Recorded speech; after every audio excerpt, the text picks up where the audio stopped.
All right, so I made another blunder. So I ended up cutting the door seam.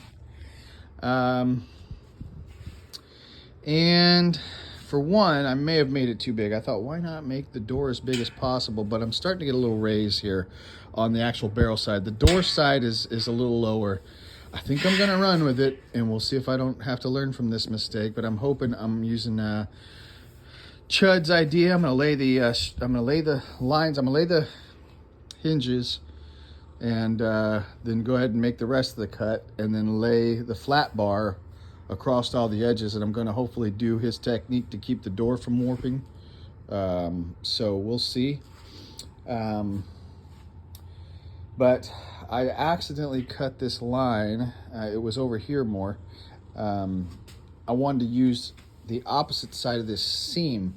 There's a seam where they welded this into a tube, and of course I don't want the seam to be right in the middle of the door. I wanted this to be the back. So that means I wanted this side to be the door, but I accidentally cut this seam closer to the original seam. So I had to undo all the welds from the legs and had to shift the barrel so that my line for the door was a little bit more towards the back, so I could make this the front now. So I had to move that seam over.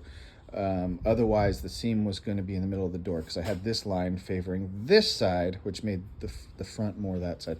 Anyways, I'm going to weld the legs back up, and keep going and hope that warp of the door, or that warp, doesn't get any worse, and that my door will still sit good.